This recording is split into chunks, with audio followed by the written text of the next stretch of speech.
So I know I do this every time saying, oh, this is one of my favorite pieces, but it is. And I reserve the right to say that because I'm really love art history. So we're looking at another power figure here.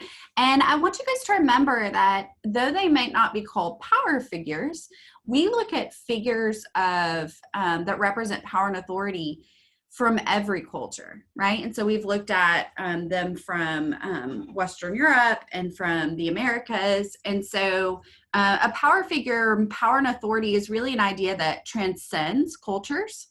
This power figure is called the Nkisi and Kandi. This is from a people group called the Congo. And the Congo people group is what the Democratic Republic of Congo was named after, right? So we're talking about a what now has a little bit different borders, but it's in the middle of the continent of Africa, just kind of below halfway. And it is a country that was later or eventually colonized by Belgium. And so remember, as we've talked about converging cultures and we've talked about influence, this is very typical of Western Europe to colonize throughout Africa, throughout the continent of Africa. This is a wooden object. It's pretty big. It's a pretty good size, 46 inches high. And you'll notice it's very stout, symmetrical. It's a very powerful figure, even in its stance. It has its feet wedded to these kind of blocks. His hands are wedded to his hips, and he's facing forward, right? He's kind of leaning forward as well. So you're getting the sense of a power coming from this object. Now, this is not a king. Instead, this represents one of the Congo people's gods who first appeared to the Congo people standing on mounds, right? Standing on mounds. And those mounds might have been rocks or termite mounds, which would have been pretty typical for this region. And when he originally appeared, right, when the Nkisi spirit originally appeared as the supernatural god, he had with him medicine. And when we say medicine, we don't mean, ibuprofen. We mean herbs and things that could be little talisman, things that have or perceived to have some supernatural qualities or medicinal purposes. And so this is going to be an object, right? It's just a piece of wood that someone's nailed a bunch of metal into. There's nothing special about it until it is activated by the Nganga. The Nganga is the spiritual leader for the town, and the Nganga would be like the shaman or the advisor, the one that people would come to utilize this object. So again, until this piece of wood is activated by an Nganga, it is just a piece of wood, right? And so it doesn't have that life force until it's activated. Now, Nkisi means spirit. We'll talk about some of the different functions of this object. It is very central to the Congo people. Again, once the Christians come along, many of these objects are burned because they were seen as pagan. They were seen as outside of the Christian understanding worldview. And of course they were outside of that worldview because they are indigenous to the Congo people. Does not mean they should be destroyed, but that was the mindset at the time. So the Nkisi, this object, it has the Nkisi and Kandi, this power object, has the potential to both contain and release spirits. Okay, this object can contain and release spirits. If you look towards the stomach has this kind of bowl that is encased in a conch shell. So the shell actually opens. And so inside that kind of bulbous form on the front of his stomach, maybe where the belly button would be, right? This is where the Nkisi, and again, Nkisi can mean the spirit of this object. It can also mean the medicine. So this is where those, I think they're called mublos, this ball, but this is where those medicines, those herbs, little pieces of glass, little pieces of mirror would actually go into this stomach, okay? And this was kind of a portal to the spirit world. And we've talked about The Aztec, we talked about the idea of going to the royalty being able to transcend to another world through bloodletting. And so it is kind of this the control, right? And the Nkanga would have the control over this object, right? That could be either good or bad depending on how it's used, and we'll talk about that. This object would sit at the a central place in town, likely outside of the Nganga's house. And I'll show you guys a context picture here of what these would look like sitting out in front of a home. And you can see they can take different forms. This one's more of a human type form, a male. Another one here, and then here's an animal in Nkisi and Kandi.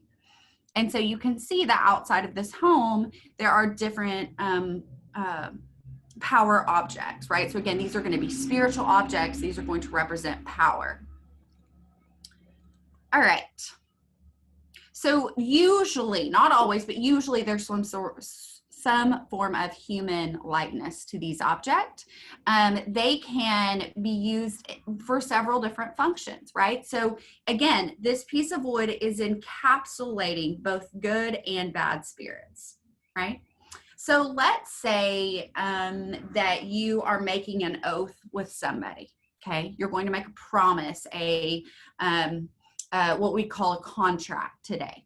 So what you might do is you might approach the Nganga. You would bring an offering that would be put in the bulbous form there of the Nkisi Kandi. You would bring with you the other person that you're taking the oath with, and then the Nganga, the spirit guide, is going to take a nail. Now these nails are not like you'd buy at the hardware store. They are just sharpened pieces of metal. Sometimes this was done with tying on a string, oftentimes nails, and we can see them here hammered in on the Nkisi and Kandi, right? And so you would bring that with you, and you and the person making the oath would either wrap something around this nail, or you could put your spit on the nail. It would be hammered by the Nganga into the Nkisi and Kandi while you're both there, and thus sealing the contract or the oath made between two people. Now, what if one person doesn't keep up their end of the bargain, right? They end up breaking that oath or that contract. Well, now the person who was wronged can go back to the Nganga and say, hey, remember this nail, right? Remember this promise that was made?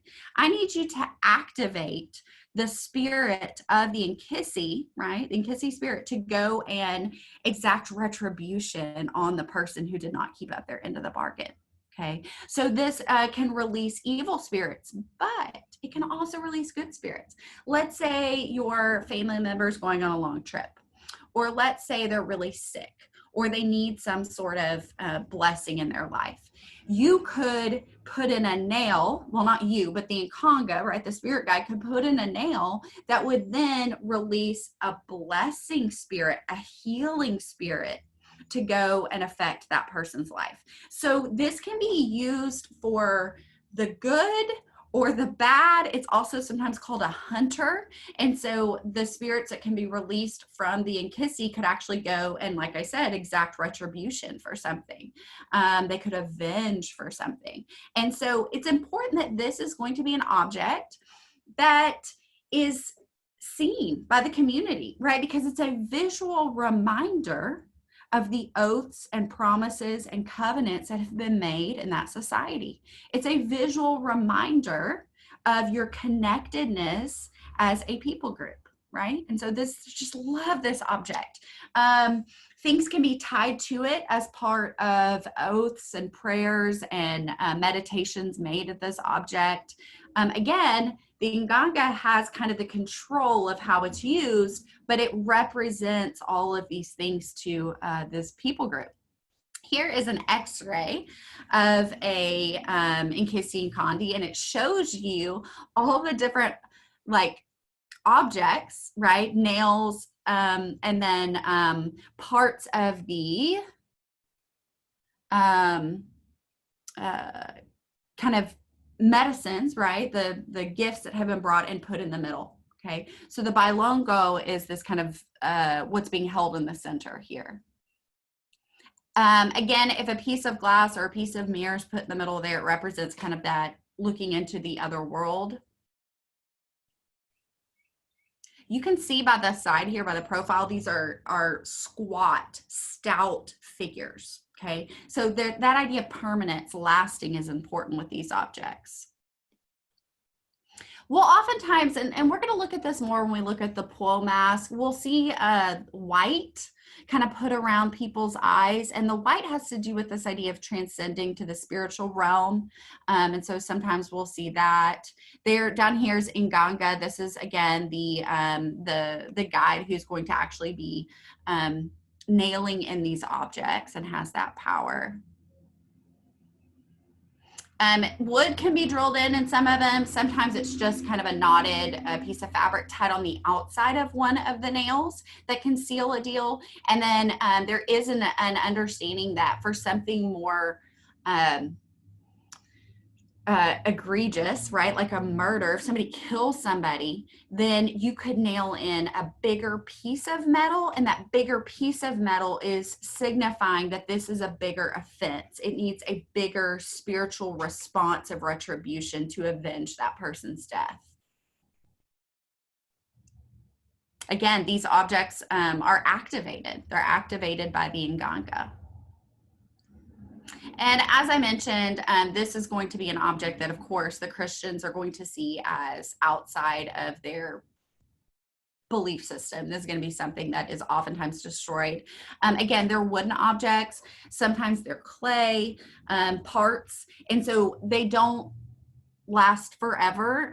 There is a deterioration that can happen. And we can see that in some of the cracks on this. Nkisi and Condi. There is one at the Dallas Museum of Art. It's not the one in Arcannon. I think the one in Arcannon is actually in Detroit. But you can go, and once quarantine's over, you can go to the museum and see it. And it's really interesting to see and to remember that each one of these pegs or nails represents an oath or a prayer. Likely this is where the voodoo doll came from. And hopefully you kind of got that connection by looking at the form of the object. Again, the white kind of around their eyes, it's this transcendental kind of mindset. And so let's go back to ours. There you go.